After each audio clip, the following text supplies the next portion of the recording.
आपका हार्दिक स्वागत है वैदिक हेयरलूम चैनल पे। यहाँ पे मेरा प्रयास रहेगा कि हमारी संस्कृति के अलंकारिक और मौलिक ज्ञान को, नॉलेज को, उसके ओरिजिनल मूलतः श्लोक के साथ विस्तार पूर्वक समझा सकूं। अगर मेरे विश्लेषण में कुछ कमी रहेगी तो उसके लिए क्षमस्व।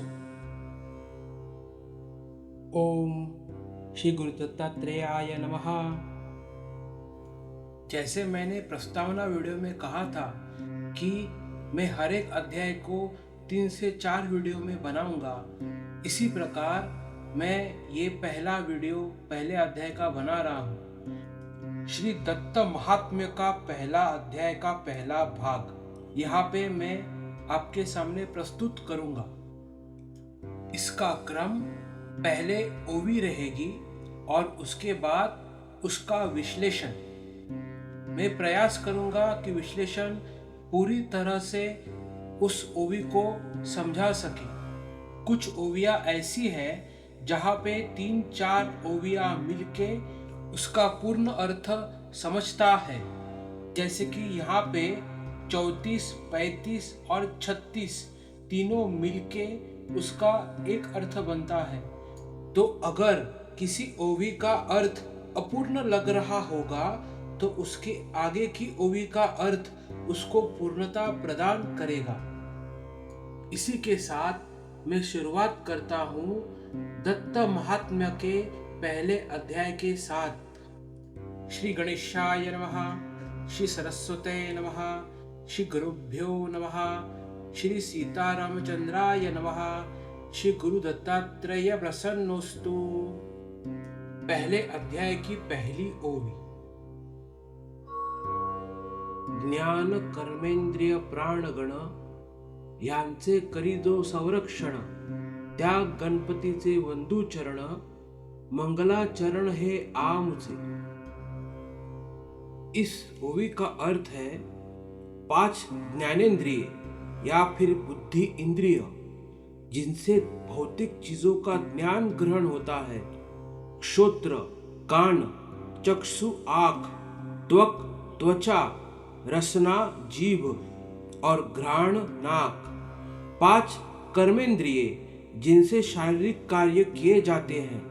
2 हाथ, 2 पैर, मुख या फिर मुंह, गुदा और लिंग या फिर उपस्थ या फिर जननेंद्रिय भी कह सकते हैं। और 5 प्राण जिनके नाम है प्राण, अपान, व्यान, उदान और समान। इस प्रकार सारे गुणों का संरक्षण करने वाले जो गणेश जी है, उनके चरण को हम वंदन करके मंगलाचरण करके शुरुआत करते हैं। अगली ओवी है जाला म्हणती अंबेचा सुत, कलियुगी जो गंधर्व स्थित, जो वरदा भयद हस्त, स्मरणे समस्त विघ्न हरता। उसका मतलब है जो अंबा मतलब पार्वती माता का पुत्र पहचाना जाता है, जो घोड़ा मतलब अश्व हॉर्स के ऊपर बैठे हुए गणपति के गंधर्व रूप में अवतरित हुए हैं, मतलब जो गाणगापुर नामक गंधर्व नगरी में श्री नृसिंह सरस्वती के रूप में स्थित है। जो वरदहस्त मतलब वरदान देने वाला हाथ और अभयहस्त मतलब निर्भयता प्रदान करने वाला हाथ धारण कर रहा है और केवल स्मरण मात्र से ही सबके विघ्न हर लेता है, उस श्री गजानन को या फिर सद्गुरु श्री नृसिंह सरस्वती जी को प्रणाम है। इस प्रकार श्री वासुदेवानंद सरस्वती जी ने श्री गणेश जी और श्री नृसिंह सरस्वती स्वामी महाराज इन दोनों को एक श्लोक में श्लेष साध के दोनों को एक साथ वंदन किया है।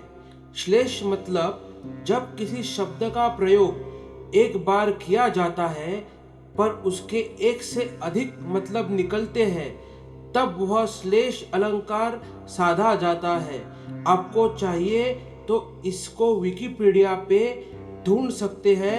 श्लेष अलंकार नाम से सर्च करके। करता धरता संहर्ता विश्वाचा जो तारी आरता, जो स्मरणे दुःख वार्ता, नुरवी भरता तो आमुचा। इस ओवी का अर्थ है, जो इस विश्व की निर्मिति करने वाला करता है, जो इस विश्व को धारण करने वाला धरता है, और जो इस विश्व का नाश करने वाला संहरता है, जो आर्त दुख जनों के पुकार सुन के उनको तरता है, उसके केवल स्मरण से ही सारी दुखों का नाश हो जाता है, वही हमारा भरण पोषण करने वाला भरता है। तो आमुचा गुरुवर, त्याला जोडून दोन्ही कर, त्याचे चरणी ठेविले शिर, जाला सुरवर वंदिती। वही हमारे गुरुवर्य है, उन्हें मैं अपने दोनों हाथों से प्रणाम करता हूँ। मैं उनके चरणों पे मस्तक रखे उनको प्रणाम करता हूँ। तो हा परमात्मा श्रुति गेय, नृसिंह सरस्वती दत्तात्रेय, परब्रह्म सच्चिदानंदमय, निरामय अद्वितीय। तो सारे देवगण जिनको वंदन करते हैं, जो श्रुति में वर्णन किया हुआ परमात्मा मतलब सच्चित आनंद स्वरूप अर्थात सच्चिदानंद स्वरूप, निरामय एकमेव द्वितीय ऐसे परब्रह्म स्वरूप भगवान श्री गुरु दत्तात्रेय के अवतार श्री नृसिंह सरस्वती गुरु महाराज हैं, उनको मेरा प्रणाम है। तोची रची हा ग्रंथ निमित्त मात्र वासुदेव येथ, श्रवणे पठने करविल स्वार्थ, हा यथार्थ भाविकांचा। वो समर्थ सदगुरु श्री नृसिंह सरस्वती यतिवर यही इस ग्रंथ की रचना कर रहे हैं। श्री वासुदेव मतलब श्री वासुदेवानंद सरस्वती महाराज तो सिर्फ निमित्त मात्र ही है। इस ग्रंथ का जो भक्ति भाव से पठन करेगा व श्रवण करेगा, उसका स्वार्थ यथार्थ से ही पूरा होगा। जगत उद्धारार्थ परमेश्वर अत्रीच्या घरी धरी अवतार, त्याच्या चरिताचा विस्तार वर्णिला सुंदर पुराणी। जगत के उद्धार के लिए परमेश्वर ने अत्रि ऋषि के घर भगवान दत्तात्रेय के रूप में अवतरित हुए। उनका चरित्र सविस्तर सुंदरतः निरूपण पुराणों में भी है। तत्सार भूत दत्त पुराण औट सहस्त्र निरूपण, ते अपरिचित गिर्वाण भाषण प्राकृत जन नेनति। उन सबका सार औट सहस्त्र अर्थात 3500 श्लोकों में परावर्तित किया हुआ दत्त पुराण ग्रंथ है। श्री दत्त पुराण ग्रंथ संस्कृत भाषा में होने के वजह से सामान्य जनों को समझना कठिन है, प्राकृत जनों को समझाना भी कठिन होगा। मनोनी हा ग्रंथारंभ, ह्या योगे उमजेल स्वयंप्रभ, भक्तवत्सल पद्मनाभ, चित्तक्षोभ हरता जो। जनसामान्य लोगों को परमेश्वर के यथार्थ स्वरूप को समझ लेने में कठिनाई ना हो, इसलिए इस ग्रंथ की रचना का हम प्रपंच कर रहे हैं। इस ग्रंथ के सहायता से मतलब मदद से चित्त क्षोभ हरण करने वाला भक्त वत्सल पद्मनाभ स्वयं प्रकाश परमेश्वर कैसे है, वह सबको समझ में आएगा। श्री दत्त पुराणाचे 3 भाग, ज्ञानोपासना कर्मयोग, त्यातील उपासना कांड भाग, ईश्वरानुराग दावीजो। श्री दत्त पुराण में ज्ञान कांड, उपासना कांड और कर्म कांड या फिर योग निरूपण ऐसे 3 भाग किए हुए हैं। उसमें उपासना कांड यह भाग परमेश्वर प्रति परम प्रेम को प्रकट मतलब मैनिफेस्ट करने वाला भक्ति का वर्णन करने वाला है। जेथे कार्तवीर्याचे आख्यान, अलर्काचे विज्ञान, आयु यदूंचे उद्धरण हेची वर्णन मुख्यत्वे। इनमें प्रमुख रूप से कार्तवीर्य का आख्यान, अलर को हुए ज्ञान और विज्ञान प्राप्ति, आयु और यदु का उद्धार इस विषयों के बारे में बताया गया है। जरी पाहिजे मुक्ती तरी आदरावी नवविधा भक्ती, जिने येथे मिळे भुक्ती अंति मुक्ति अनायासे। इस ओवी के साथ हम नवविधा भक्ति के बारे में जानेंगे। जिसको मुक्ति की प्राप्ति करनी है उस साधक को अर्थात मुमुक्षु को इस नवविधा भक्ति का आदर पूर्वक सेवा करनी चाहिए। जिस प्रकार इहलोक मतलब पृथ्वी तल पे सारे भोग प्राप्त होके अंततः अनायसे मुक्ति प्राप्त हो सकेगी। स्मरण आणि वंदन, सख्य सेवन आणि अर्चन, दास्य श्रवण कीर्तन, सर्व निवेदन नवविधा भक्ति। स्मरण भक्ति, वंदन भक्ति, सख्य भक्ति, सेवन भक्ति, अर्चन भक्ति, दास्य भक्ति, श्रवण भक्ति, कीर्तन भक्ति, सर्व निवेदन भक्ति। इस प्रकार नवविधा भक्ति मतलब 9 प्रकार की भक्ति है। कार्तवीर्ये केली स्मरण भक्ति, अलर्काणे वंदन भक्ति, आयु राजाने दास्य भक्ति, सख्य भक्ति परशुरामे। राजा कार्तवीर्य अर्जुन ने स्मरण भक्ति की थी, राजा अलर्क ने वंदन भक्ति की थी, राजा आयु ने दास्य भक्ति की थी और परशुराम ने सख्य भक्ति की। विष्णु दत्ते केले सेवन, यदुने केले अर्चन, वेद धर्मे केले कीर्तन, दीपके श्रवण श्री दत्तांचे।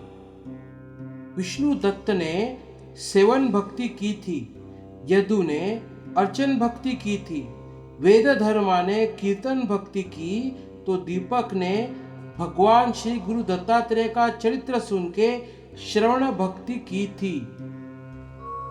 सर्वस्वात्म निवेदन, कित्येक भक्तांनी करुण, श्री दत्ती तल्लीन होऊन निर्वाण स्थान घेतले। अनेक भक्तजनों ने सर्वस्वात्म निवेदन अर्थात परमेश्वर के आगे सब कुछ समर्पण करके भगवान श्री दत्तात्रेय के स्वरूप में लीन हो जाके निर्वाण मोक्ष प्राप्त की है। भक्ती ज्ञानाची माऊली, करी कृपेची साऊली, जिने नाम रूपा आनिली, ब्रह्ममूर्ति भली अनायासे। इस प्रकार भक्ति ही ज्ञान की माऊली है मतलब माता है। भक्त जनों पे वो हमेशा कृपा की परछाई बना के रखती है। इसी प्रकार भक्ति के वजह से परब्रह्म मूर्ति बिना प्रयास या कठिनाई से प्राप्त हो जाती है। निर्विशेष परब्रह्म साक्षात्कार करता श्रम, घडे मंदा त्याचा भ्रम, वारी हे क्रमदाऊनी। परब्रह्म निर्विशेष है। निर्विशेष का मतलब सदा एक रूप रहने वाला। उसका साक्षात्कार हो जाना यह बड़ा ही परिश्रम और कठिनाई से भरा काम है। जो मंद वेग वाला बाल बुद्धि का साधक है उसे यह निर्गुण निराकार निर्विशेष परब्रह्म स्वरूप के बारे में भ्रांति पैदा होगी तो उस ब्रह्म को उपासना का क्रम स्पष्ट रूप से बता के उस भ्रांति को दूर किया है। सगुण ब्रह्म ध्याने मन शीघ्र होई सावधान मग निरस्तोपाधिकल्पन स्वात्मज्ञान स्फुरतसे। सगुण ब्रह्म का ध्यान करने से मन त्वरित सावधान हो जाता है। सगुण ब्रह्म के ध्यान अभ्यास से सब उपाधि का निरसन होके सावधान हुए साधक के चित्त को निरुपाधिक परब्रह्म मतलब ऐसी परब्रह्म की अवस्था जहाँ पर कोई उपाधि या पद या अधिकार का कोई बंधन नहीं है, उसके ध्यान अभ्यास के रास्ते पे चलना शुरू हो जाता है। इससे आत्म स्वरूप का ज्ञान स्फुरण मतलब उगम हो जाता है। ती नवविधा भक्ति येथ वर्णिजेल यथार्थ जी करिल कृतार्थ दावनी पंथ भाविका। इस प्रकार इस नवविधा भक्ति का यथार्थ निरूपण यहाँ किया है। ये नवविधा भक्ति भाविकों को भक्ति पंथ का मार्ग दिखा के कृतार्थ करेगी। कृतार्थ मतलब जो अपने सब काम कर चुका है या फिर जिसका अभिप्राय पूरा हो चुका है। इसके बाद स्मरण भक्ति के बारे में हम जानेंगे।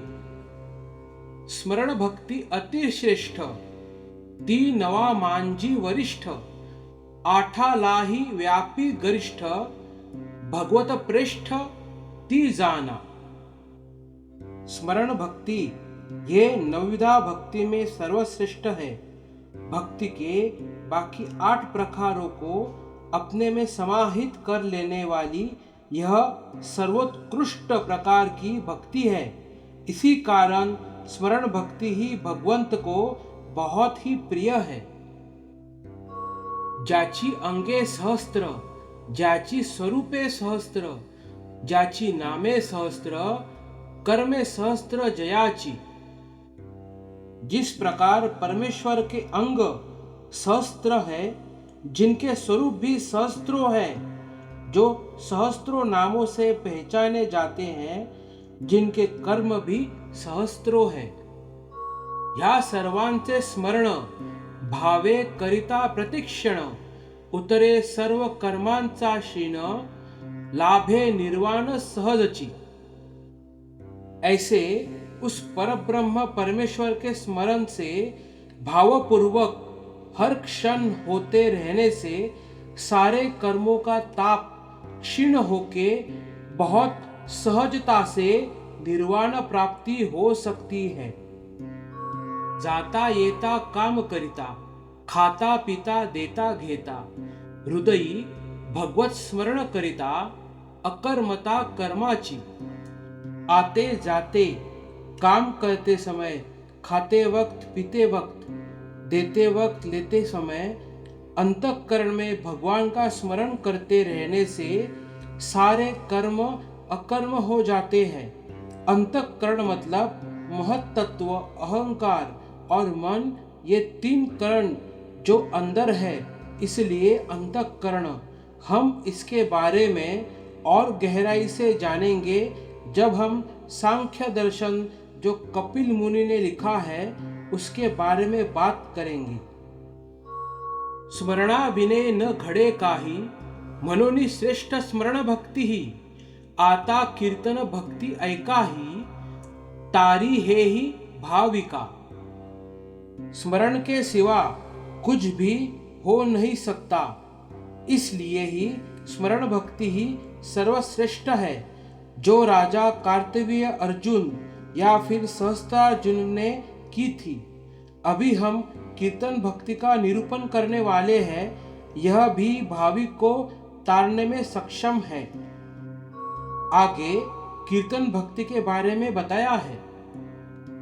यस्य स्मृत्या च नामोक्त्या हेतो स्मृति न हो मिथ्या तपो यज्ञ कर्म जे न्यूनत्या पूर्णत्वा नेयी कीर्तन।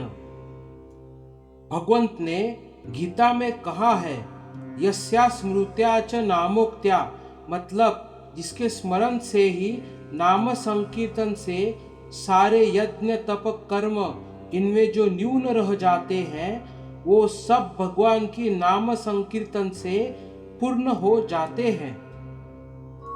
अजन्म्याचे दिव्य जन्म कीर्तन, अक्रियांचे दिव्य क्रिया गान, जन्म बीजांचे करी दहन, नुरवी गहन कर्म वार्ता। भगवान का नाम संकीर्तन मतलब अजन्मा परमेश्वर का दिव्य जन्म का कीर्तन ही है। जो अक्रिय है उससे दिव्य कर्मों का गान या फिर गीत है। इस नाम संकीर्तन से ही जन्म को कारण होने वाले कर्म बीज का दहन होता है। कर्मों का गहन संचित नामशेष हो जाता है। करिता कीर्तन भगवंतांचे, उठावे सात्विक भाव साचे, तरीच साफल्य जन्मांचे, अन्यथा दंभाचे ठाणे ते। भगवंत का नाम गुण संकीर्तन करते वक्त अगर सात्विक भाव पैदा हो रहा है तो ही जन्म सफल हो रहा है, यह समझ लेना। अन्यथा वो भक्ति का केवल प्रदर्शन है, नाम मात्र या फिर झूठा दिखावा। नोहे हृदय सदगदित, नोहे वाचा गदगदित, न हो तनु रोमांचित, प्रेमाश्रु पात नोहे जरी। भगवान का नाम संकीर्तन करते वक्त आपका हृदय या फिर दिल सदगदित नहीं हो रहा है, वाचा या फिर वाणी गदगद नहीं हो रही है, और शरीर या फिर तनु रोमांचित नहीं हो रहा है, प्रेम से भरे हुए अश्रु आंखों से नहीं आ रहे हैं, तो उसे भक्ति नहीं कहते हैं। अंतर्भान नोहे जरी, देह भान न उडे तरी, दंभ मिथ्या प्रलापापारी, जानी जे चतुरी कीर्तन प्रौढ़ी। देह भान गुम होके अंतर्भान उदय नहीं हो रहा है तो वो भक्ति ना होके दंभ मात्र ही है। संकीर्तन का सिर्फ वह दिखलावा ही है, ऐसे समझना चाहिए। बुद्धिमान चतुर लोग ने परमेश्वर के नाम गुण संकीर्तन का यह रहस्य समझा कर लेके भगवान की संकीर्तन भक्ति का निरूपण करना चाहिए। आगे श्रवण भक्ति के बारे में बताया है। कीर्तन भक्ति ऐसी है, श्रवण भक्ती तशीच आहे। त्रिकर्ण ज्याचे दृढ राहे, जो न पाहे बाहेर। जिस प्रकार कीर्तन भक्ति है उसी प्रकार श्रवण भक्ति भी है। श्रवण भक्ति में त्रिकरण अर्थात काया मतलब शरीर, वाचा मतलब वाणी और मन दृढ़ मतलब स्थिर रहना चाहिए। बाह्य विषयों के प्रति होने वाली इंद्रिय प्रवृत्ति को अंदर की ओर घुमा के अंतर्मुख हो जाना चाहिए। सोडोनी असूया स्पर्धा, ठेवोनिया दृढ़ श्रद्धा, अंतर्निष्ठ जो राहे सुधा, श्रवणी बद्धासन विनिद्र।